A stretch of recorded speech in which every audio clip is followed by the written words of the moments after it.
calendar uh, celebrating Deepavali, Choti Deepavali today. Yes. Choti Diwali today.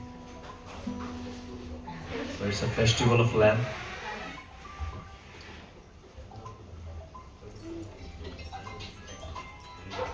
Hare Krishna.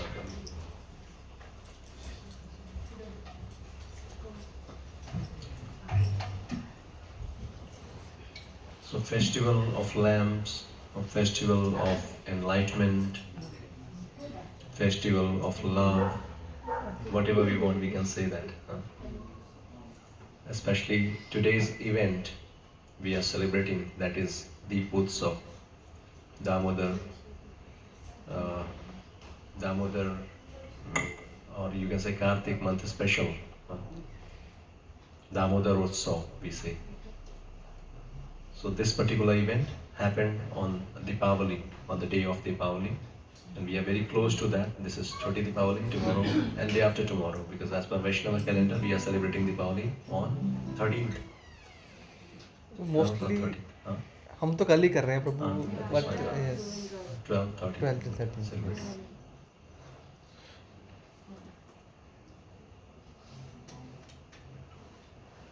So the real celebration, that is, yes, lighting the lamp, that is one activity.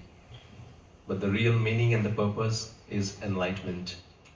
When we enlighten ourselves with the knowledge, the torchlight, the knowledge of Bhagavad Gita, and remove the darkness of ignorance, lust, anger, greed.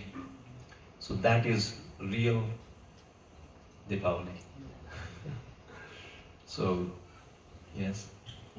So let's celebrate this, and especially we will discuss about this particular event, Damodar Leela. So we'll start with invocation prayer so that we can get mercy of the Guru, Parampara, and all the Vaishnavas, and really enlighten ourselves, really remove the darkness within.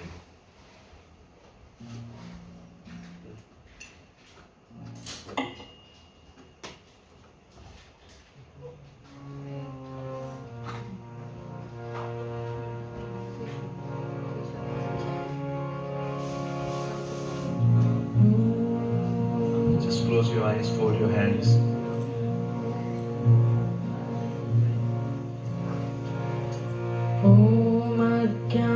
ज्ञातिनिरन्धस्य ज्ञानाञ्जनशलाकया चक्षुरुन्मिलितं येन तस्मै श्रीगुरुवे नमः। श्रीचैतन्यमनोभीष्टं स्थापितं येन भूतले स्वयं रूप कदा मह्यं ददाति स्वपदान्तिकं। वन्देऽहं श्रीगुरो श्रीयुतपदकमलं श्रीगुरुं वैष्णवांश्च श्रीरूपं साग्रजातं सहगण रघुनाथान्वितं तं सजीवम् सावधूतं सावधूतं परिजनसहितं कृष्ण चैतन्यदेवं श्रीराधा कृष्णपादान् सहगण ललिता श्रीविशाखान्वितांश्च।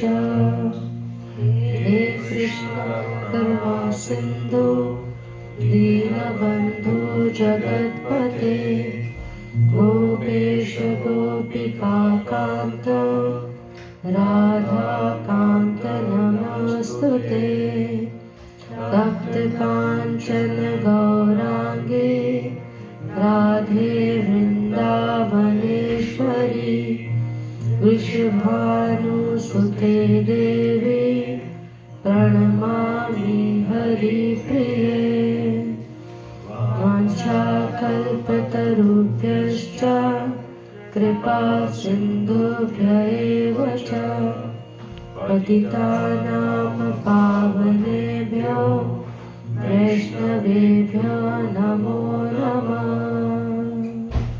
जय श्री कृष्ण चैतन्य प्रभु नित्यानन्द श्री अद्वैत गदाधर शिवासादि गौरभक्तवृन्द। हरे कृष्णा कृष्णा कृष्णा हरे हरे, हरे Ram Ram Ram Hare Hare.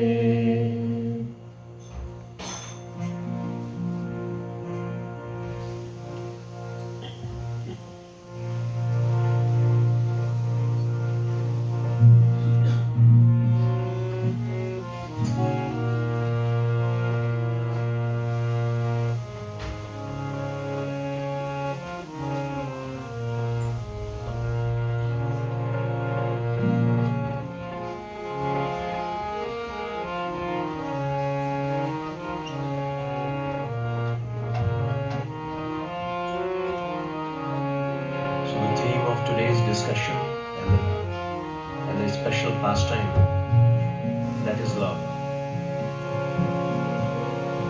So we will discuss about it.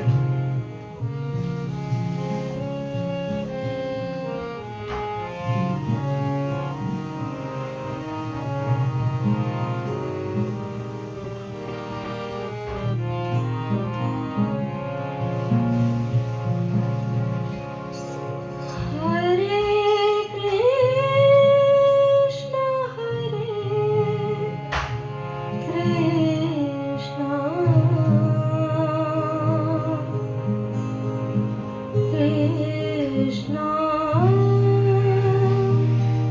Krishna Hare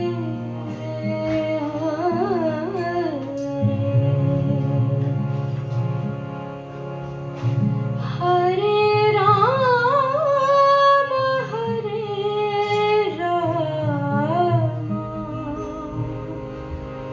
Ram Ram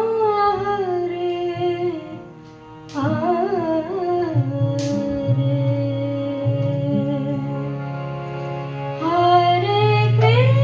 Krishna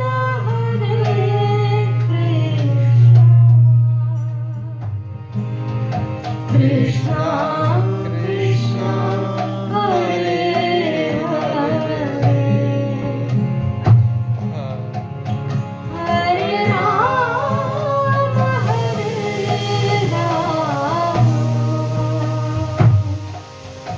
Ram Ram Hare Hare,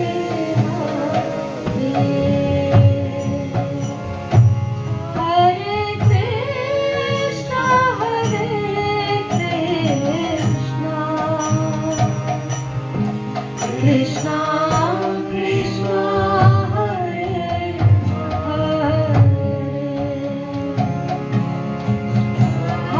Hare, Hare Ram Ram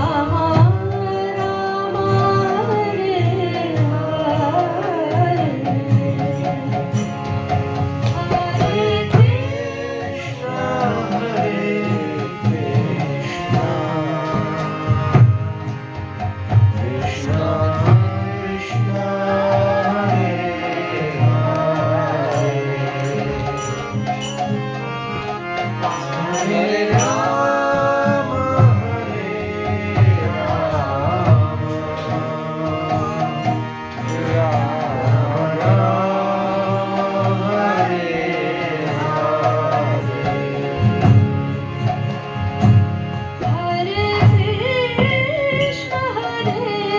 Krishna Krishna Krishna Hare Hare,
Krishna Krishna Krishna Hare Ram Hare Ram Hare Krishna Krishna Krishna Hare Hare Ram Hare Ram Hare Krishna Krishna Krishna Hare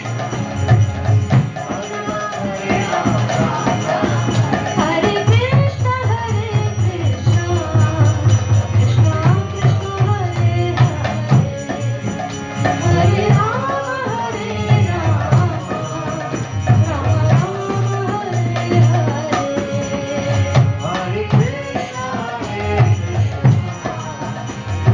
Hare Hare Krishna Krishna Krishna Hare Hare Hare Ram Hare Ram Ram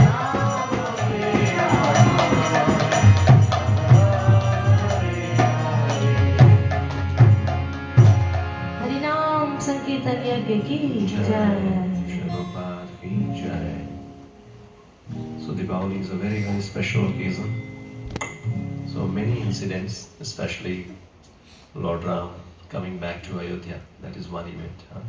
भगवान राम अयोध्या में प्रवेश करते हैं और किस तरह से जो अयोध्या वासी हैं वो सभी भगवान का स्वागत करते हैं, दीपोत्सव के माध्यम से दीप जलाकर भगवान का स्वागत करते हैं। तो ये एक भक्त का भगवान के प्रति जो प्रेम का प्रदर्शन है, ये दीपोत्सव यानी जो फेस्टिवल ऑफ लैम्प्स, भगवान और भगवान के भक्तों के बीच में जो भी रेसिप्रोकेशन है उसको हम प्रेम कहते हैं। तो प्रेम का आदान प्रदान है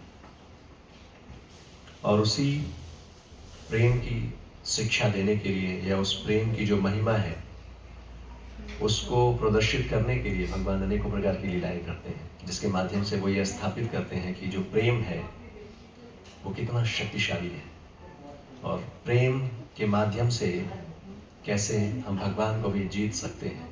तो एक दूसरी लीला जो भगवान ने दीपावली के दिन की, जिसको दामोदर लीला के नाम से आप सभी जानते हैं, जिसके लिए आज हम सभी यहाँ पे उपस्थित हुए हैं। तो भगवान दामोदर की लीला जिसमें भगवान ये स्थापित कर रहे हैं कि कैसे कोई प्रेम से भगवान को बांध सकता है। तो इस लीला के विषय में सुनेंगे, लेकिन उसके पहले अभी उसी कृष्ण प्रेम को देने के लिए, उसी प्रेम को हृदय में प्रकट करने के लिए चैतन्य महाप्रभु ने हम सभी को हरिनाम संकीर्तन दिया है। जो भी हम हरिनाम संकीर्तन कर रहे हैं, तो ये मंत्र, ये महामंत्र उसी प्रेम को, जो प्रेम अभी हमारे हृदय में कहीं खो गया है या सुसुप्त अवस्था में है, वो कवर्ड है। कवरिंग किस बात की कवरिंग है?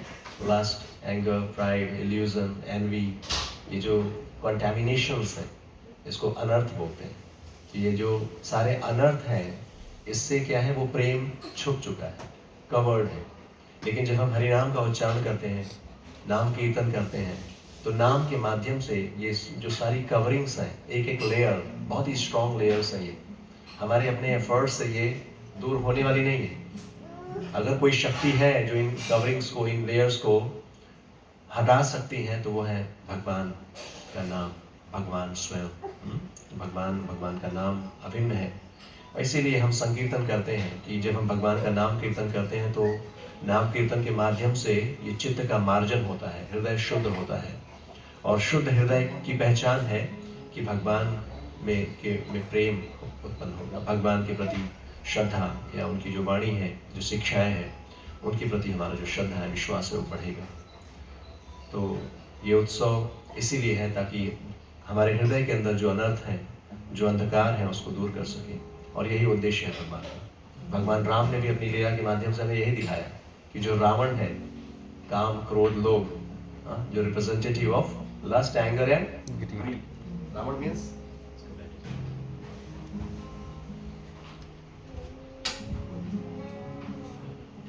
हरे कृष्ण। सो ये जो पर्सनैलिटीज हैं असुर, ऐसा नहीं कि हम सोचें कि अब वो असुर नहीं है। हाँ, वो असुर जो डिमोनियक पर्सनैलिटीज की हम बात करते हैं, तो एक तो हमारा इंप्रेशन या इमेज या जो कंसेप्शन है कि असुर मीन्स कोई बाहर से कोई एक पर्सनैलिटी जो बहुत ही फेरोसियस है, डरावना है। हाँ, लेकिन वास्तव में असुर मीन्स मेंटालिटी। असुर यानी डिमोनियक मेंटालिटी।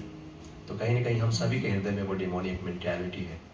भगवान का नाम इसीलिए प्रकट होते हैं ताकि वो जो असुर या आसुरिक जो प्रवृत्ति है उसको समाप्त किया जा सके और भगवान के प्रति जो प्रेम है उसको प्रकट किया जा सके।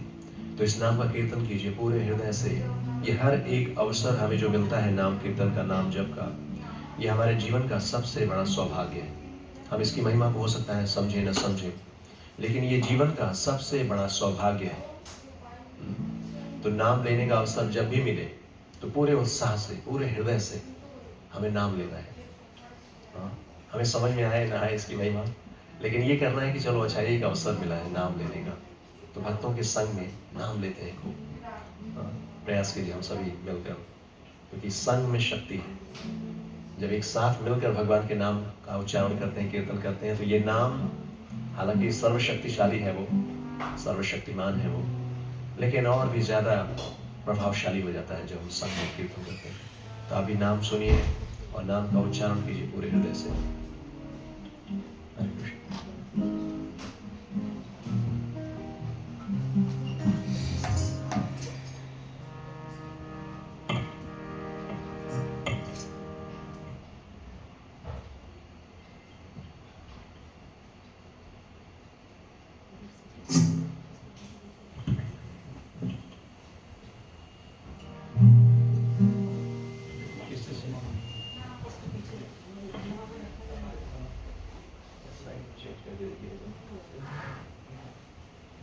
हरे Krishna.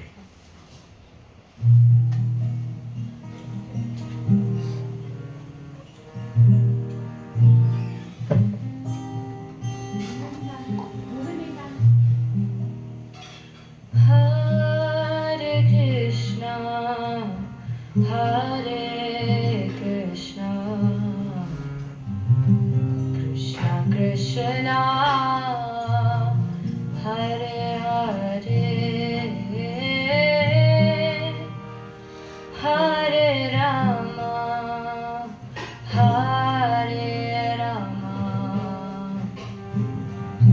Rama Rama, Hare Hare, Hare Krishna, Hare Krishna, Krishna Krishna, Hare Hare, Hare Rama, Hare Rama, Rama Rama, Hare Hare, Hare Krishna, Hare Krishna,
Hare Krishna, Hare Krishna Hare Krishna, Hare Krishna Krishna Krishna, Krishna Krishna Hare Hare, Hare Hare Hare Ram, Hare Ram Hare Ram, Hare Ram Ram Ram, Ram Ram Hare Hare. Hare So thank you so much everyone. So we are going to discuss two pastimes.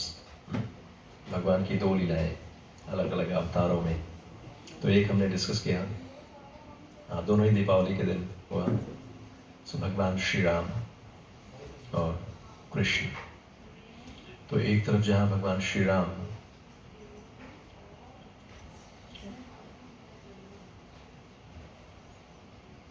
Ravan को परास्त करके उन्होंने सीता मैया को मुक्त किया और उनका स्वागत करने के लिए अयोध्या में जो सभी अयोध्यावासी हैं भगवान के भक्त, उनका स्वागत कर रहे हैं दीपोत्सव के माध्यम से, दीप प्रज्वलित करके. तो जैसा डिस्कस किया हमने कि भगवान के प्रति भक्तों का जो प्रेम है ये उसका प्रदर्शन है. और कृष्ण लीला के माध्यम से, दामोदर लीला के माध्यम से भगवान जो प्रेम की महिमा है, जो प्रेम की शक्ति है, उसको प्रकट कर रहे हैं कि कैसे प्रेम की शक्ति से, प्रेम से कोई व्यक्ति या कोई भक्त जो है वो भगवान को बांध सकता है.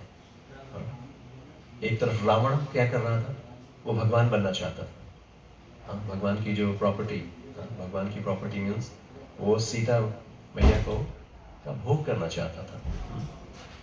तो ये डेमोनियक मेंटालिटी, जो भगवान बनना चाहते हैं, जो भगवान की सेवा नहीं करना चाहते हैं, जो भगवान को स्वीकार नहीं करते हैं, जो भगवान की जो प्रॉपर्टी है उसको एंजॉय करना चाहते हैं अपने सेंस ग्रेटिफिकेशन के लिए, विदाउट ग्रेटफुलनेस. कहेंगे कि ग्रेटफुलनेस तो बहुत दूर की चीज है, जो स्वयं भगवान बनना चाहते हैं. तो रावण भी प्रयास कर रहे थे कि वो राम को कंट्रोल करें या राम के ऊपर विजय प्राप्त करें. लेकिन जो परिणाम हम क्या देखते हैं कि रावण का जो है सर्वनाश हो गया, सब कुछ नष्ट हो गया. तो व्यक्ति ये जो लीला है इसके माध्यम से हम सीख सकते हैं कि रावण के उदाहरण से कि कैसे कोई व्यक्ति कितना ही ज़्यादा शक्तिशाली क्यों ना हो, उसके पास कितना ही ऐश्वर्य क्यों ना हो, सुविधा क्यों ना हो, लेकिन यदि वो व्यक्ति भगवान के विरुद्ध कार्य करता है या भगवान बनने का प्रयास करता है, तो उसका जो अंत है वो ऐसा ही होता है, सर्वनाश होता है. तो जैसे मैंने बताया कि रावण यानी representation of lust, anger and greed. Lust काम, एंगर क्रोध, एंड ग्रीड लोभ. काम, क्रोध, लोभ. रावण जो है वो पर्सनिफिकेशन है इन तीन अवगुणों का. तो जिस व्यक्ति के हृदय में ये तीनों गुण हैं, गुण नहीं कहेंगे इसे, अवगुण कहेंगे, इसका मतलब रावण अंदर है. और रावण क्या किया करता है, वो सीता मैया को चुरा कर ले जाता है. सीता मैया किसको रिप्रेजेंट करती हैं, भक्ति को.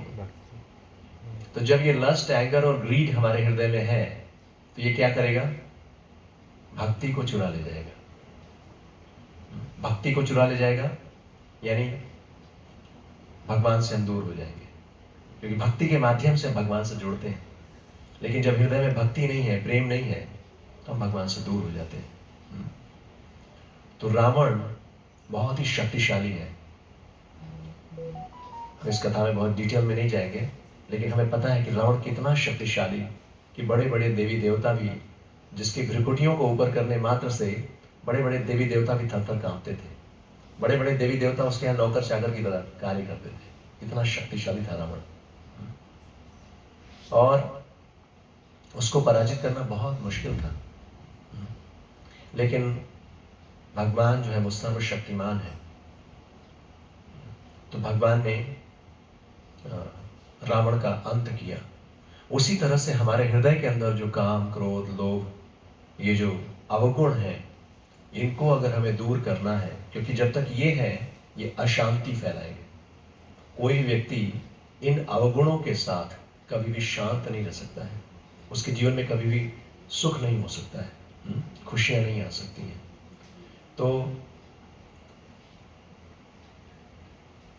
भगवान रावण का अंत करने के लिए आते हैं। भगवान इस भौतिक धराधाम में आते हैं, अनेकों प्रकार की लीलाएं करते हैं। उन लीलाओं के माध्यम से जब उन लीलाओं के विषय में हम श्रवण करते हैं, कीर्तन करते हैं, उन लीलाओं का गुणगान, भगवान का गुणगान करते हैं, तो ये जो रावण रूपी ये काम क्रोध लोभ हमारे हृदय में है, ये इसका अंत होता है। श्रृणवताम स्वकथाम कृष्ण पुण्य श्रवण कीर्तन। क्योंकि जब भगवान के विषय में सुनते हैं, आप सभी सुनने के लिए आए हैं, हाँ, कीर्तन सुन रहे हैं, भगवान का गुणगान सुन रहे हैं, तो ये समझना जरूरी है क्यों सुन रहे हैं आप। बहुत सी स्टोरीज हैं सुनने के लिए, बहुत से विषय हैं चर्चा करने के लिए। श्रीमद् भागवतम में शुभदेव गोस्वामी कह रहे हैं बहुत से विषय हैं चर्चा करने के लिए। श्रोतव्यादिनी राजेंद्र नृणाम संति सहस्त्रश अपश्यताम आत्मतत्वम गृहेषु गृहमेधिना। वो कह रहे हैं इस भौतिक संसार में बहुत से विषय हैं चर्चा करने के लिए। जिन लोगों को आत्म साक्षात्कार के विषय में पता ही नहीं है, जीवन क्या है, जीवन का उद्देश्य क्या है, कैसे उस उद्देश्य को प्राप्त करना है, उनके पास सहस्त्र सैकड़ों विषय हैं चर्चा करने के लिए। हाँ, हर समय को किसी न किसी विषय पर चर्चा चल रही है। अपश्यताम आत्म तत्वम, लेकिन कैसा विषय जिसका जीवन के उद्देश्य से कोई लेना देना नहीं है, जिसको प्रजल्पा कहा गया है, गॉसिपिंग कहा गया है। तो ज्यादातर लोग अपने जीवन के उद्देश्य को न जानने के कारण वो ऐसी चर्चाओं में अपना जीवन, अपना समय व्यर्थ कर देते हैं, जीवन का बहुमूल्य समय गवा देते हैं। और शुभदेव गोस्वामी क्या कह रहे हैं, कैसे समय गवाते हैं जिनको जीवन का उद्देश्य नहीं पता है। निद्रया ह्रियते नक्तम व्यावेन च भावय, कि वो रात्रि सोने में गवा देते हैं, या मैथुन क्रिया में गवा देते हैं। इस तरह से श्रीमद् भागवतम अमल पुराण है, बहुत ही स्पष्ट रूप में वो जो जीवन की सच्चाई है उसको प्रकट करते हैं। दीवाच अर्थे हया राजन, और दिन हार्ड वर्क करते हैं मनी, धन कमाने में। Money is sweeter than Honey, कुछ समझ में नहीं आता उसके आगे, उसको कमाने में लगा देते हैं। दीवाच अर्थे हया राजन कुटुंब भरणेन वा, या तो फिर परिवार के पालन पोषण में। अब कहने का अर्थ ये नहीं कि पैसा कमाना बुरा है, परिवार का भरण पोषण करना बुरा है, लेकिन ये साधन है, साध्य, उद्देश्य कुछ और है। उद्देश्य का पता होना चाहिए, ताकि जिस उद्देश्य के लिए ये सब कुछ कर रहे हैं उस उद्देश्य की ओर आगे बढ़े। तो उद्देश्य जो है, जो श्रीमद् भागवतम में शुभदेव गोस्वामी बता रहे हैं, अंते नारायण स्मृति, कि अगर जीवन की सफलता प्राप्त करनी है, जीवन की सिद्धि हासिल करनी है, तो वो कह रहे हैं कि क्या करना चाहिए। श्रोतव्य कीर्तितव्यश्च स्मर्तव्यश्च इच्छता भयम। यदि किसी व्यक्ति को जीवन से भय और शोक को दूर करना है और जीवन की सिद्धि प्राप्त करनी है, तो ऐसे व्यक्ति को क्या करना है कि वो उसे भगवान के विषय में श्रवण कीर्तन करना चाहिए, भगवान की शिक्षाओं को समझने का प्रयास करना चाहिए, उन शिक्षाओं को अपने जीवन में उतारने का प्रयास करना चाहिए, तब हमारा जीवन सफल होता है। तो श्रृणवताम स्वकथा कृष्ण पुण्य श्रवण कीर्तन, क्योंकि ये विषय साधारण विषय नहीं है जो न्यूज़पेपर और मैगजीन में मिलता है। ये भौतिक विषय नहीं है, ये ट्रांसेंडेंटल सब्जेक्ट मैटर है। जब इस विषय को सुनते हैं भक्तों के संग में, भक्तों के माध्यम से, तो ये हृदय को शुद्ध करने वाले होते हैं। हृदय के अंदर ये जो सारे अनर्थ हैं, काम क्रोध लोभ मोह मद मत्सर्य, ये सारे अनर्थ दूर चले जाते हैं। पुण्य श्रवण कीर्तन हृदय अंतस्थो ही अभद्राणी विधुनोति सुहृद सताम, शुद्ध कर देते हैं ये हृदय को। तो कलयुग में जैसे भगवान राम सतयुग में, त्रेता युग में अब अवतरित हुए रावण का वध करने के लिए, उसी तरह से अलग अलग युगों में भगवान अलग अलग रूपों में अवतरित होते हैं इसी उद्देश्य से। तो जो रावण है, जो या रावण रूपी जो असुर हम सभी के हृदय में काम क्रोध लोभ के रूप में बैठा हुआ है, उस असुर का वध करने के लिए भगवान अवतरित होते हैं। और इस कलयुग में नाम रूप में अवतरित हुए हैं। द्वापर युग में कृष्ण रूप में आए और असुरों का वध किया, अपनी लीलाओं के माध्यम से भक्तों को अपनी ओर आकर्षित किया। और इस कलयुग में विशेष कृपा करने के लिए भगवान जो है नाम के रूप में अवतरित होते हैं। जब हम इस नाम का जप करते हैं, कीर्तन करते हैं, तो हमारे हृदय से ये असुर उसका अंत होता है। नहीं तो कोई और शक्ति है ही नहीं। और जब तक ये असुर हमारे हृदय में है, आप बाहरी दृष्टि से कुछ भी कर लीजिए, आप कितना ही साइंस एडवांस क्यों ना हो जाए। साइंस के एडवांस होने से क्या होता है? Science makes things better. जो हमारे आसपास की वस्तुएं हैं ना, विज्ञान उसको सही बना सकता है, लेकिन स्पिरिचुअलिटी क्या करता है? Spirituality makes people better. अगर आप अच्छे नहीं हैं, आपके जीवन में बाहरी दृष्टि से चाहे कुछ भी क्यों ना हो, अगर आपका ही हृदय अशुद्ध है, हृदय में, या हृदय अशुद्ध का मतलब ये जो लस्ट है, एंगर है, ग्रीड है, आपको कंट्रोल कर रहे हैं, तो आप किसी भी स्थिति में संतुष्ट नहीं रह सकते, किसी भी स्थिति में खुश नहीं रह सकते हो। स्पिरिचुअलिटी हमें हमारी पर्सनालिटी को निखारती है, हमें एक नई सोच देती है, एक नया जीवन शैली देती है। जब तक अपनी सोच में परिवर्तन नहीं लाएंगे, बाहरी दृष्टि से आप कितने ही परिवर्तन करते रहिए, कोई अंतर नहीं पड़ने वाला है। रावण कभी संतुष्ट नहीं हो सकता, हिरण्यकशिपु कभी संतुष्ट नहीं हुआ। सुविधा तो बहुत थी, साधन तो बहुत था। तो स्पिरिचुअलिटी मीन्स भगवत भक्ति का मार्ग। भगवान के रास्ते पर चलते हैं, भगवान की शरणागति लेते हैं, तो हृदय से ये अनर्थ दूर जाते हैं, और तब हृदय में शांति आती है, तब हृदय में सुख आता है, आनंद का जीवन हम जीते हैं। और यही उद्देश्य है भगवान का, आनंद विभोर करने के लिए, आनंद के सागर में डुबोने के लिए भगवान यहाँ आते हैं। तो इस दामोदर लीला के माध्यम से भगवान यही कर रहे हैं। तो दामोदर लीला आज का विशेष, आज का टॉपिक है। तो इस लीला में हम सभी जानते हैं कैसे भगवान जो बाल गोपाल कृष्ण है, अभी वो सो रहे हैं, और जैसे ही उन्होंने सुना, उनको उनके कानों में आवाज पड़ी। किसकी आवाज?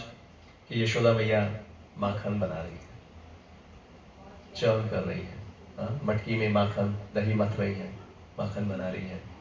अब उस आवाज को सुनकर कृष्ण धीरे धीरे वहां आते हैं, और आने के साथ ही वो यशोदा मैया के पास जाकर वो चर्निंग रॉड उसको पकड़ लेते हैं और इशारा करते हैं, क्या अभी मुझे भूख लगी है, तो आप मेरी सेवा करो, मुझे दूध पिलाओ, अभी ये सारा काम बंद। तो हमारे जीवन में प्राथमिकता कौन होने चाहिए? हम भी सोचते हैं ना, जब सारा काम निपट जाएगा तब कभी चलेंगे भगवद गीता सुनने। लेकिन भगवान हमें इशारा कर रहे हैं कि हमारे जीवन की प्राथमिकता वो भगवान है। हमारी तो लास्ट प्रायोरिटी होती है भगवान, यानी लास्ट। जब कुछ नहीं होगा जीवन में, तब भगवान के विषय में सोचेंगे, अभी तो बहुत कुछ है करने को, नहीं। और इसीलिए पूरा जीवन दुखी रहते हैं। जब हम भगवान को अपने जीवन का केंद्र बना देते हैं, प्राथमिकता भगवान को देते हैं, तब जीवन सुखमय शांति में होता है। फाउंडेशन ही कमजोर है, अब बनाते रहो बड़ी बड़ी बिल्डिंग, बार बार गिरेगा। फाउंडेशन स्ट्रॉन्ग करने का मतलब है भगवान को साथ लेकर चलना। भगवान ने यशोदा मैया को इशारा किया, पहले मेरी सेवा, हालांकि वो उन्हीं की सेवा कर रही है। तो जैसे ही उन्होंने चर्निंग रॉड को पकड़ लिया, रोका और इशारा किया, यशोदा मैया ने उनको गोद में बिठाया, दूध पिलाना शुरू किया। अब ऐसा करते हुए यशोदा मैया को ये स्मरण हुआ, याद आया कि अरे किचन में दूध उबल रहा है और वो गिरने वाला है। तो तुरंत उन्होंने कृष्ण को गोद से उठाया और नीचे बिठाकर और दौड़ती हुई किचन की ओर गई, ताकि उस दूध को बचा सके, जो कृष्ण के लिए ही है। कृष्ण के लिए है।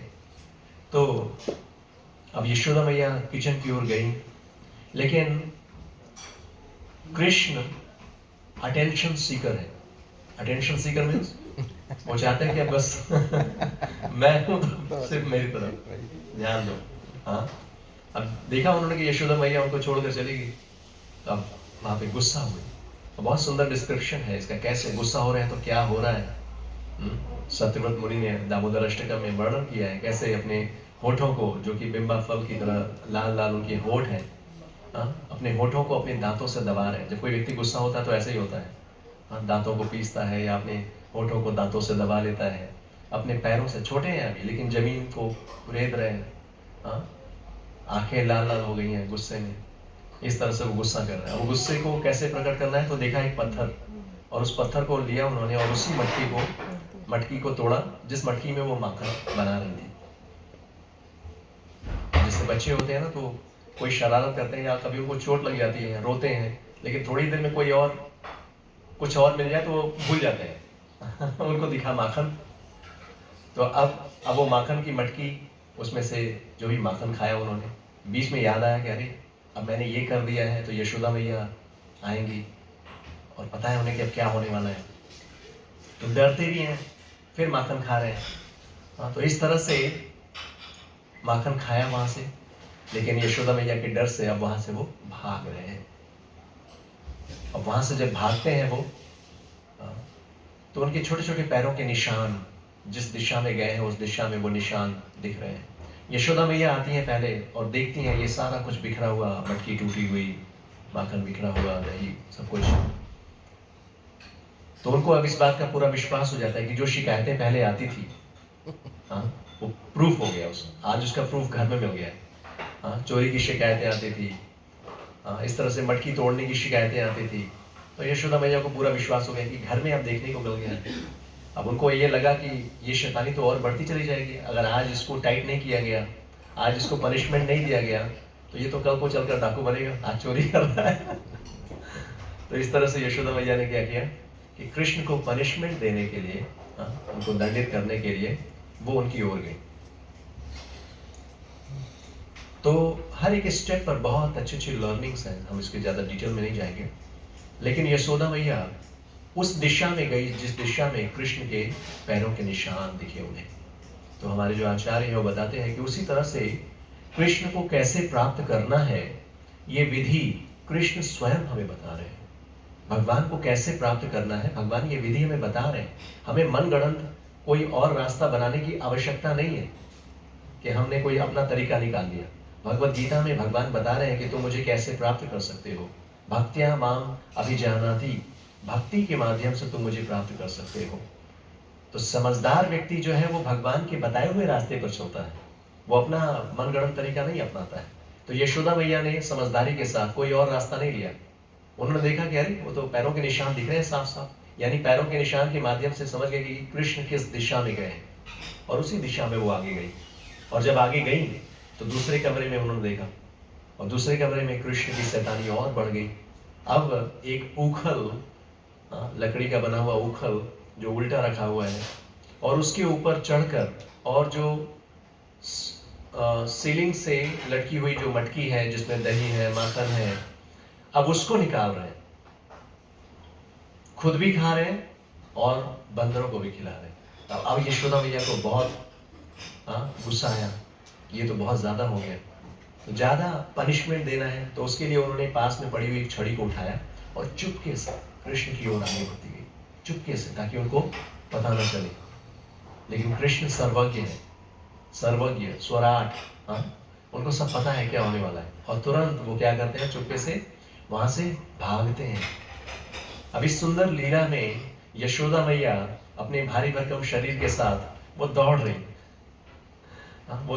है, कृष्ण को पकड़ने का प्रयास कर रही हैं, और कृष्ण बहुत ही स्फूर्ति के साथ कभी इधर कभी उधर वो भाग रहे हैं। यशोदा मैया, जैसा वर्णन आता है कि यशोदा मैया का शरीर जिस तरह से है, उनके लिए पकड़ना बड़ा मुश्किल था। इतना परिश्रम करना पड़ रहा है, इतना प्रयास करना पड़ रहा है, उनके माथे से पसीने की बूंदें आ रही हैं, उनके गले में पड़ी हुई जो फूलों की माला है, फूलों की जो हार है, वो टूट कर गिर पड़े, लेकिन उन्होंने अपने प्रयास को कम नहीं किया, और उनके प्रयास को देखकर कृष्ण स्वयं पकड़ में आ जाते हैं, स्वयं पकड़ में आ जाते हैं। और सिर्फ पकड़ में ही नहीं आते, अब पकड़ में तो आ गए, यशोदा मैया ने पकड़ा, अब वो कृष्ण को बांधने जा रही है, बांधने जा रही है। यहाँ पे जो आचार्य हैं वो बताते हैं कि भगवान का ये जो परम शक्तिशाली भगवान है, जिनका दर्शन प्राप्त करना इतना दुर्लभ है, सुदुर्लभ है, पंथा तु कोटि सदवत्सर संप्रगम्यो वायो अथोपि मनसो मुनि पुंगवानाम, बड़े बड़े मुनि योगी सैकड़ों हजारों वर्षों की तपस्या के बाद भी उन भगवान का परमात्मा के रूप में अपने हृदय में दर्शन मात्र नहीं प्राप्त कर पाते हैं। उसके लिए प्रयास करते हैं, सैकड़ों हजारों वर्षों तक बड़े बड़े योगी प्रयास करते हैं, लेकिन उनका दर्शन मात्र भी नहीं प्राप्त कर पाते हैं। और ऐसे परम शक्तिशाली भगवान को यशोदा मैया क्या कर रही हैं, उन्होंने पकड़ लिया, और पकड़ा ही नहीं, उन्हें बांधने जा रही है, बांधने जा रही है।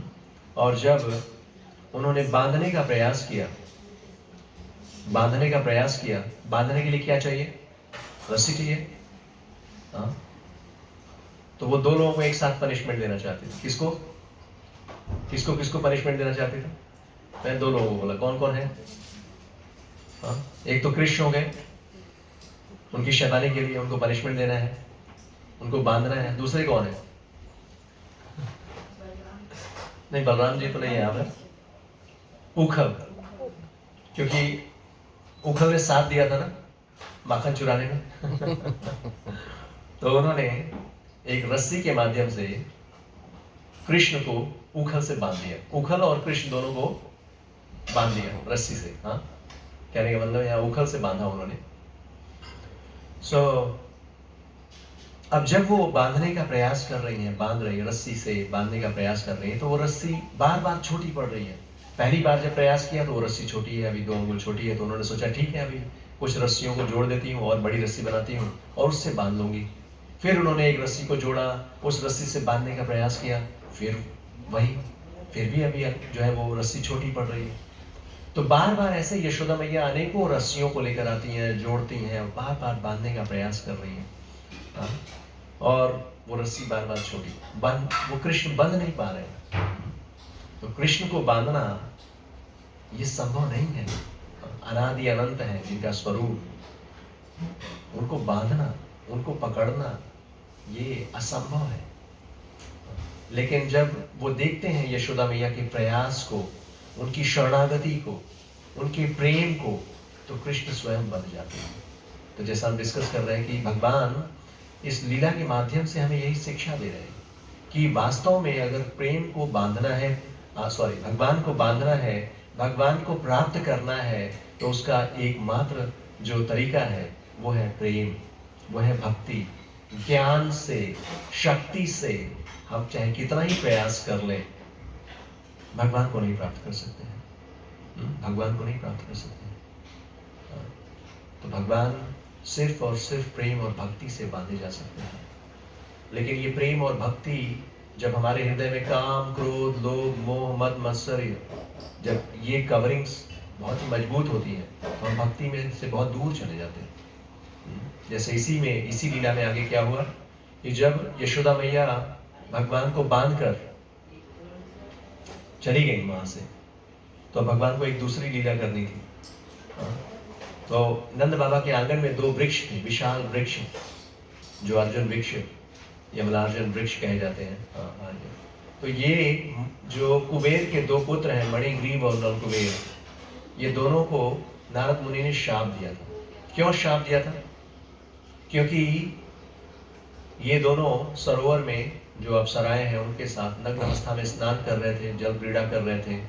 लेकिन जब नारद मुनि उस रास्ते से गुजर रहे थे तो उनको देखकर इन्होंने उनको सम्मान नहीं दिया, या जो आचरण होना चाहिए एक साधु के होने पर वैसा आचरण उन्होंने नहीं किया, बल्कि वो इतने नशे में, इतने खोए हुए थे, इतने मदमस्त थे कि उन्होंने उपहास किया, नारद मुनि का मजाक बनाया। तो यहाँ पर जो कुबेर, हम जानते हैं कौन है कुबेर, जो है वो धन के देवता है। तो ऐसा हम देखते भी हैं कि जब कोई व्यक्ति धनी परिवार में किसी का जन्म होता है, ज़्यादातर जो धनी परिवार के जो बच्चे होते हैं, अगर उनको सही संस्कार नहीं दिया गया तो ज़्यादातर बच्चे क्या होते हैं, बिगड़ जाते हैं, वो गलत रास्ते पर चले जाते हैं, उनकी आदतें बड़ी बुरी हो जाती हैं।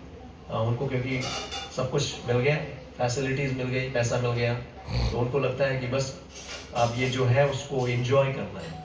अब एंजॉय करना है तो क्या करना है, वही जो आज गलत तरीका है एंजॉय करने का, कि नशा करना है, जुआ खेलना है, वो सारे गलत कार्य करना है, मीट ईटिंग करनी है। तो जो मटेरियलिस्टिक लोग हैं, जिनको जीवन का उद्देश्य नहीं पता, जीवन शैली नहीं पता, वो लोग ऐसे ही जीवन जीते हैं, भटक जाते हैं। जन्म ऐश्वर्य श्रुति, जन्म ऐश्वर्य, तो ये सब जो चीजें हैं, कुंती महारानी भी कहती है, यदि व्यक्ति को जीवन के विषय में नहीं पता है तो ये जो साधन है, जन्म, ऐश्वर्य, श्रुत श्रीधि, यानी कि ज्ञान और ये सारे जो धन संपत्ति है, ये व्यक्ति को भगवान से दूर ले जाता है, भगवान से दूर लेकर चला जाता है। तो नलकुबर और मणिग्रीव इन्होंने अपमान किया, जिसके कारण नारद मुनि ने इनको श्राप दिया। अब नारद मुनि ने श्राप कोई क्रोधवश नहीं दिया, क्रोधवश नहीं, क्योंकि साधु बाहर से दिखने में हमें लग सकता है कि वो क्रोधित हो रहे हैं। तो साधु जो संत हैं, साधु हैं, यदि वो क्रोधित भी होते हैं, वो गुस्सा भी करते हैं, तो हमारे लाभ के लिए करते हैं। तो नारद मुनि ने उनको श्राप दिया ताकि वो सुधर सके, क्योंकि जैसा उनका व्यवहार था, जब कोई इस तरह से जीवन जीता है तो उसको निम्न योनि में जाना पड़ता है। तो उनको अगला जीवन वृक्ष का जीवन मिला और 2 वृक्ष बने वो। लेकिन जब उन्होंने क्षमा याचना की तो नारद मुनि ने कृपा की उनके ऊपर, और उनको कहाँ पर वृक्ष बनना पड़ा? नंद बाबा के आंगन में। तो ये बहुत बड़ा सौभाग्य था उनका कि वो कहीं किसी जंगल में नहीं, बल्कि नंद बाबा के आंगन में वो दोनों वृक्ष बने, जहाँ पर वो भगवान श्री कृष्ण की लीलाओं का श्रवण कीर्तन कर रहे थे इतने समय से। और अब वो समय आ चुका था जब इनको मुक्त किया जाना था। नारद मुनि ने उनको कहा था कि तुम्हें स्वयं भगवान श्री कृष्ण मुक्त करेंगे। तो अब जो है भगवान श्री कृष्ण ने क्या किया? जिस ऊखल से वो बंधे थे, उस ऊखल को खींचकर वो उन्हीं 2 वृक्षों के बीच में ले गए और थोड़ा सा पुश किया उन्होंने और उन 2 वृक्षों को गिरा दिया। और वहां से मणिग्रीव और नलकुबेर वो दोनों मुक्त हुए। उन्होंने भगवान का गुणगान किया। उनको ये बात समझ में आई। उन्होंने समझा कि किन गलतियों के कारण, किस तरह की जीवन शैली के कारण हम इस वृक्ष के जीवन में, वृक्ष योनि में हमें इतने वर्षों तक रहना पड़ा। और भगवान की कृपा से आज हम मुक्त हो चुके हैं। तो उन्होंने निर्णय लिया कि अब हम आजीवन क्या करेंगे? भगवान की भक्ति करेंगे, भगवान का गुणगान करेंगे। तो हम भी इसी तरह से लस्ट, एंगर, ग्रीड, इस मटेरियल वर्ल्ड में रहते हुए ये जो अनर्थ हैं, इनके साथ जीवन जीते हुए अनेकों जन्मों से भगवान से दूर रहकर जीवन जी रहे हैं, अनेकों प्रकार के कष्ट पा रहे हैं। लेकिन जब हमारे जीवन में कृपा होती है, भक्तों के माध्यम से हमें इस बात का ज्ञान होता है कि वास्तव में जीवन का उद्देश्य क्या है, जीवन को कैसे, जीवन की जो सिद्धि है उसको कैसे प्राप्त कर सकते हैं, तो हमें उस कृपा को स्वीकार करना है। हमें समझना है कि वास्तव में जीवन भगवत भक्ति का जीवन होना चाहिए। ऐसा जीवन सुख में, शांति में जीवन होता है, जीवन की सिद्धि प्रदान करने वाला होता है। इसमें कोई हानि नहीं है, भगवान करे, कोई लॉस नहीं है। हर सिचुएशन में आप खुश रहेंगे, जीवन में आने वाली हर विपरीत परिस्थिति का सामना बड़ी मजबूती से कर सकेंगे। तो भगवान ऐसी जीवन शैली हमें दे रहे हैं, एक ऐसी जीवन शैली जिसमें रिश्तों में प्रेम होगा, संबंधों में प्रेम होगा। नहीं तो स्वार्थ पर आधारित जीवन, काम, क्रोध, लोभ पर आधारित जीवन, ये कभी भी सुखमय, शांतिमय जीवन नहीं हो सकता है। तो ये शिक्षा इस लीला के माध्यम से हमें मिल रही है कि हम भगवान को प्राप्त करना चाहते हैं, तो हमें भगवान के प्रति हमारा जो प्रेम है उसको प्रकट करना है। प्रेम की शक्ति से भगवान को जीतना है। भक्तों की इच्छा भगवान को जीतने की नहीं है, लेकिन जैसा हम डिस्कस कर रहे हैं कि रावण भी भगवान को जीतना चाहता था, लेकिन अपनी पूरी शक्ति लगाकर भी वो हार गया, उसका सर्वनाश हो गया। लेकिन यहाँ पर यशोदा मैया क्या कर रही है? उनके हृदय में कोई ऐसी इच्छा तो नहीं है कि भगवान को नियंत्रित करें, कंट्रोल करें। कहने का अर्थ है कि भक्ति के माध्यम से स्वयं भगवान बन जाते हैं। भगवान श्रीमद् भागवतम में कह रहे हैं, अहम भक्त पराधीन हूँ, मैं अपने भक्तों के अधीन हूँ। और श्रील प्रभुपाद तात्पर्य में बताते हैं कि लोग भगवान बनना चाहते हैं। इस भौतिक संसार में लोग भगवान बनना चाहते हैं, कृष्ण बनना चाहते हैं, भगवान बनना चाहते हैं, लेकिन वो कभी होगा नहीं। लेकिन भक्त लोग भगवान के सेवक बनकर, भक्त का मतलब भगवान के सेवक, वो भगवान के सेवक बनकर भगवान से भी बड़े बन जाते हैं, भगवान को कंट्रोल करते हैं। कंट्रोल कौन करेगा? जो भगवान से बड़ा है। भगवान को कौन कंट्रोल कर सकता है? जो भगवान से ज्यादा शक्तिशाली है। कौन हो सकता है भगवान से ज्यादा शक्तिशाली? कोई है इस सृष्टि में जो भगवान से बड़ा हो, भगवान से ज्यादा शक्तिशाली हो? नहीं। लेकिन भगवान के भक्त, भगवान कह रहे हैं अहम भक्त पराधीन हूं, मैं अपने भक्तों के अधीन हूं। तो भक्ति की ये शक्ति ऐसी है कि भगवान भी अधीन हो जाते हैं। भक्ति की शक्ति है ये। और वही भक्ति, वही प्रेम देने के लिए कृष्ण हम सभी के बीच में आते हैं।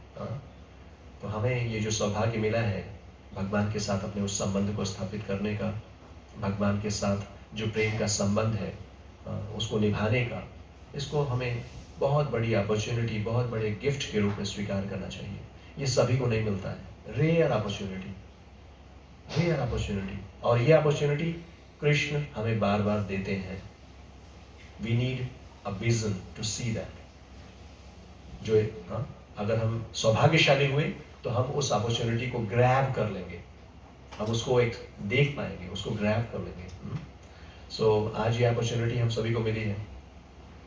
यस, और इस उत्सव में विशेष रूप से हम भगवान को एक दीप अर्पित करते हैं, और दीप के माध्यम से हम क्या करेंगे, आज अपने आप को समर्पित करेंगे प्रभु. यस, आज मुझे जो भी मेरा संबंध आपके साथ है, या जो भी मुझे आज ज्ञान मिला है, सो प्लीज़ मेरे हृदय के अंदर जितने भी अनर्थ हैं, ये काम क्रोध लोभ जो भी हैं, उनको आप नष्ट कीजिए, क्योंकि आपके अतिरिक्त और कोई नहीं कर सकता है. और मेरे हृदय में जो आपके लिए प्रेम सुसुप्त अवस्था में, उसको जागृत कीजिए, ताकि मैं अपने जीवन को आपकी सेवा में समर्पित करके अपने जीवन को सफल बना सकूं. सभी तैयार हैं? लगता है कि हमारे हृदय में अनर्थ है, हमें उसको दूर करना है, भगवान के प्रति जो प्रेम और भक्ति है उसको जागृत करना है. कितने लोगों को लगता है कि हाँ, ऐसा करने की आवश्यकता है? हाँ, no? Yes, it's a beautiful way of life. Life with Krishna is a beautiful way of life. Love और लस्ट में यही डिफरेंस है. Lust is a source of suffering and love is a source of bliss. प्रेम अगर है हृदय में तो आप जीवन में खुश रहेंगे, आनंद होगा. लस्ट आपको किसी भी सिचुएशन में खुश नहीं रहने देगा. और लस्ट क्या होता है? वही सारी डिजायर्स जो भगवान से दूर है, जिसमें भगवान नहीं है, ऐसी इच्छाएं जो हमारे लिए श्रेयस्कर नहीं है, जो टेम्पररी है. टेम्पररी, टेम्पररी मीन्स कि अभी क्षणिक सुख के लिए हम उस परमानेंट हैप्पीनेस को खो दे रहे हैं. हमें लगता है अभी समय है, अभी तो हम एंजॉय कर सकते हैं. Like that. Anyway, we'll not go in detail. Already I have detailed it. So yes, let's beg for mercy. Let's beg for love. That is our greatest need of the heart. And Krishna is the source of love. If we connect to Krishna, the love will flow within our heart, and we will be happiest person. And what we have, what we give. अगर हमारे हृदय में प्रेम है तो हम प्रेम बांटेंगे, नहीं है तो नहीं. हाँ, जो बांटेंगे वो मिलेगा. This is science. What you give, you get it. So to give, we should have it. So let's beg. Let's beg for that. Okay. So I request. यही जो लीला हमने सुनी अभी, उसको दामोदर अष्टकम में सतवत मुनि ने दिया है, उसको गाएंगे, कीर्तन करेंगे, और दामोदर अष्टकम के एंड होने के साथ साथ यहाँ पे लैंप सभी के लिए रेडी है. आप सभी दिया लीजिए, भगवान को अर्पित कीजिए इसी भाव के साथ. हरे कृष्ण. ठीक है, एक भजन कर लो. अक्सर हाँ,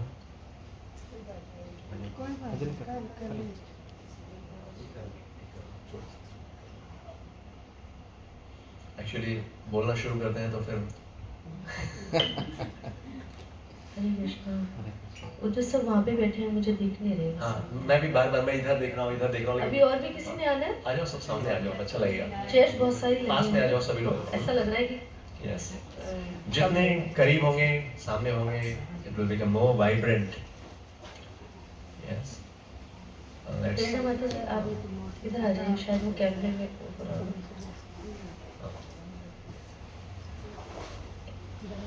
सबसे पहले तो आप सबको बहुत बहुत थैंक यू कि इतने इम्पोर्टेंट डे पर आप लोग अपना टाइम निकाल कर आए. बहुत सारे काम होते हैं घर पे इस समय ना. आप प्लीज आ जाइए यहाँ, इधर ये वाला सोफा खाली पड़ा है. सामने आ जाइए, सब कंफर्टेबल होंगे. आप आप तो विजिबल ही नहीं थे मेरे सामने, मैं देखा ही नहीं कि आप दोनों आ चुके हैं अभी. आपको भी कह रही हूँ. हाँ जी जी, हाँ, ये भी खाली पड़ा है. हाँ, ये आप सामने. हरे Krishna. I'm really thankful to you, Ravi Guru, because today morning only I sent a message to you. जी. वैसे भी आना था. Yes.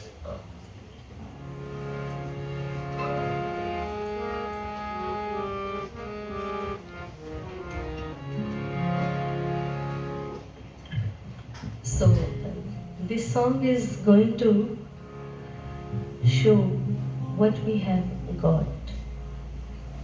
The real asset, the real संपत्ति। हाँ, इसको हम साथ साथ एक्सप्लेन करते हुए, कई बार है तो हिंदी में, पर कई बार नई वर्ड्स समझ में आते, तो साथ साथ गाएंगे।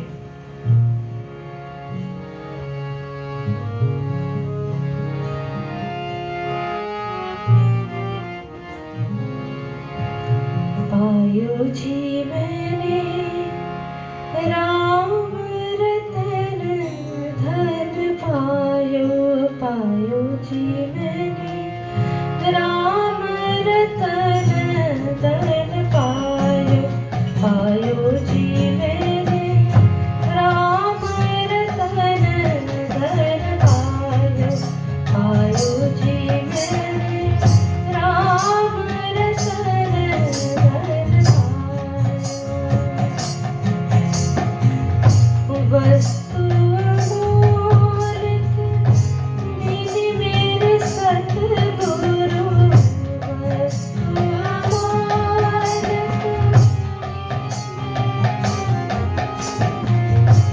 वस्तु अमूल्य दीनी मेरे सतगुरु,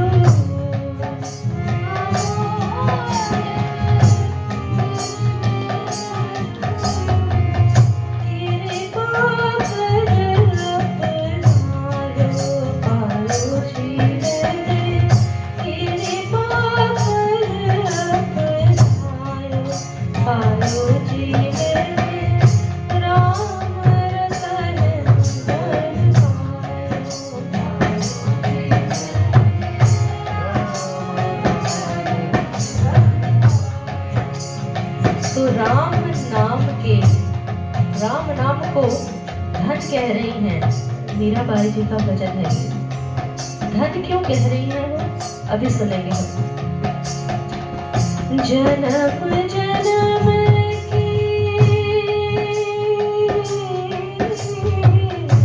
जन्म जन्म की पूंजी गाई,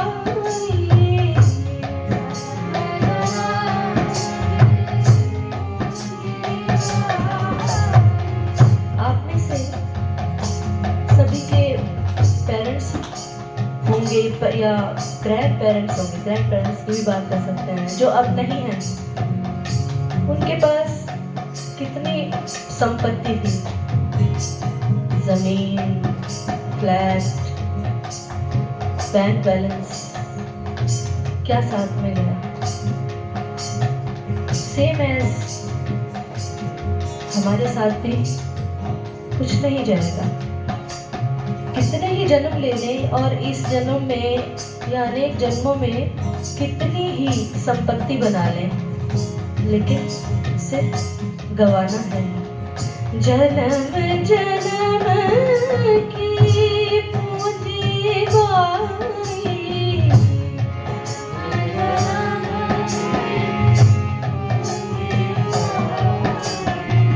जग में सभी खवायो, पायो जी मैंने जग में सभी खवायो, पायो जी मैंने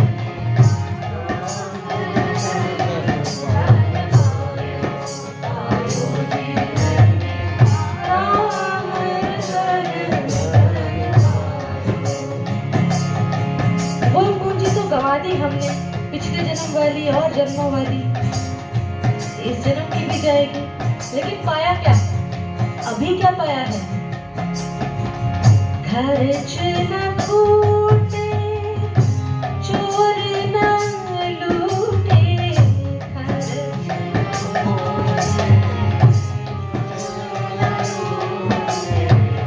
पैसे तो खर्च हो जाएंगे, चोरी भी हो सकते हैं, लेकिन ये क्या मिला है जो खर्च नहीं होगा और ना ही चुराने का डर है, कोई चुराएगा नहीं।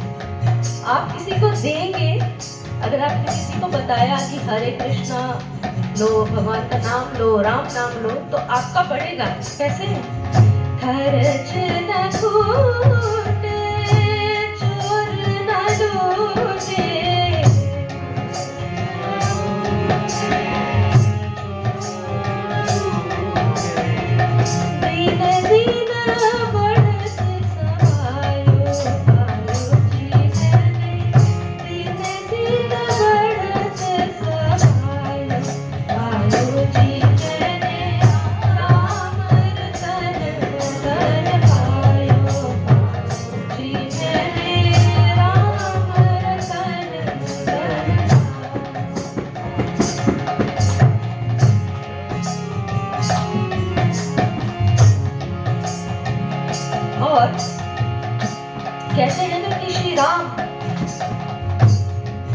नाम जो है सत्य है, और इस सत्य की नाव पे चढ़कर हम भवसागर पार करेंगे, जो हमें गुरु परंपरा से मिलता है।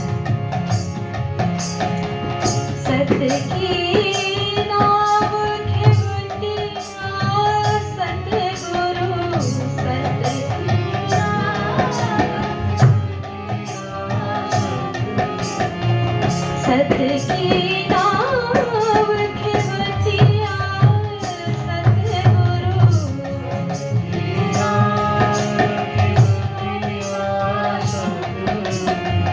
भव सागर तर जायो पायो जी मैंने, भव सागर तर जायो पायो जी मैंने, राम रतन धन पायो पायो जी मैंने, राम रतन धन पायो।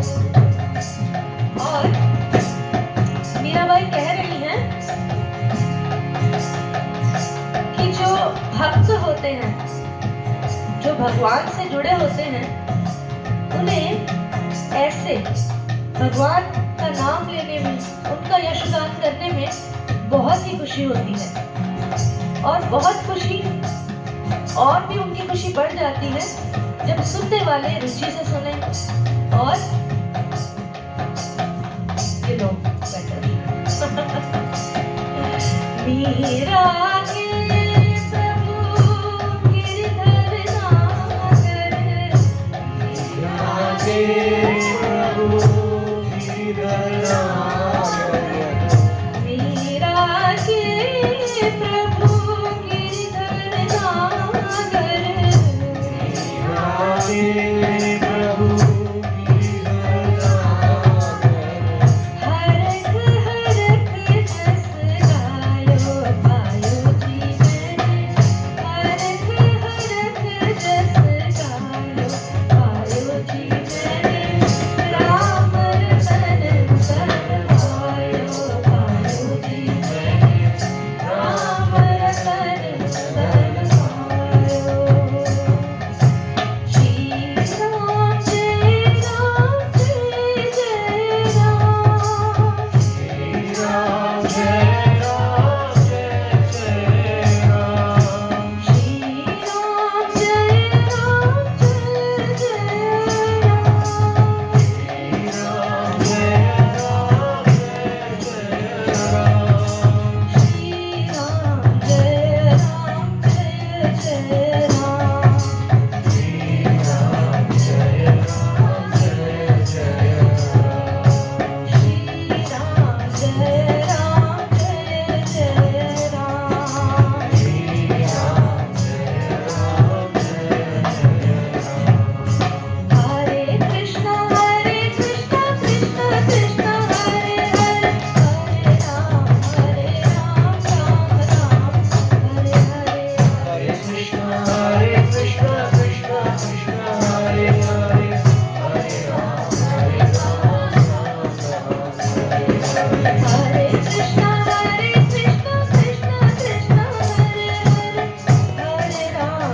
राम राम हरे हरे, हरे कृष्णा कृष्णा कृष्णा हरे हरे, हरे राम राम राम हरे हरे, हरे कृष्णा कृष्णा कृष्णा हरे हरे, हरे राम राम राम हरे हरे, हरे कृष्णा कृष्णा कृष्णा हरे हरे, हरे राम राम राम हरे हरे, हरे कृष्णा कृष्णा कृष्णा हरे हरे, हरे Ram Ram Ram Hare Hare. Hare Krishna, Krishna Krishna, Hare Hare, Hare Ram, Ram Ram, Hare Hare. So this is real wealth. So real wealth. Yeah. Back to open distributor.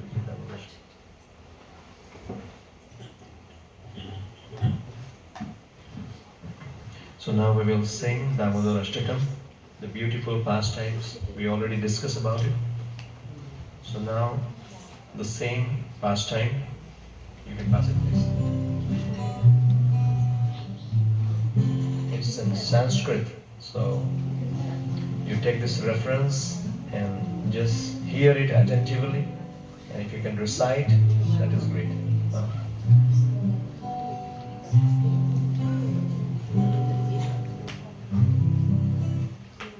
More? You need more?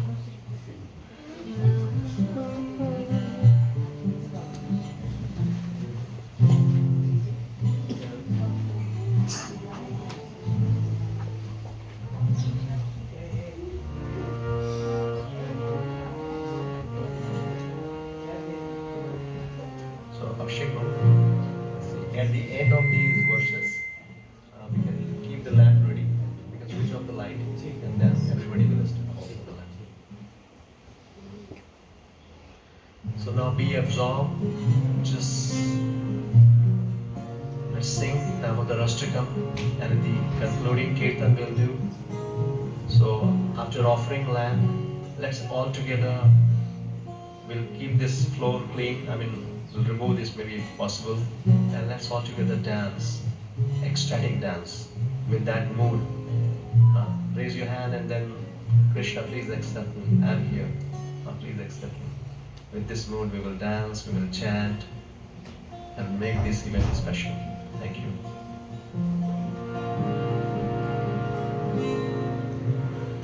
Namamishwaram Sachidanandharupam Lasakundalam Gokule Brajamanam Namamishwaram Sachidanandharupam Lasakundalam Gokule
चिरो भक्ति भाजपेतस्य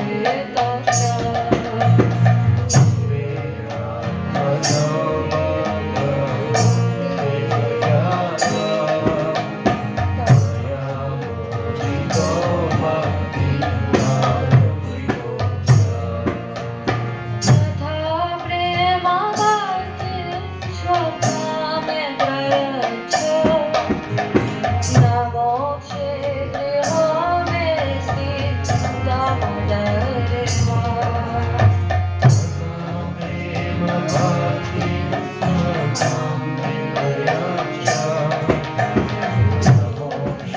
Brahmo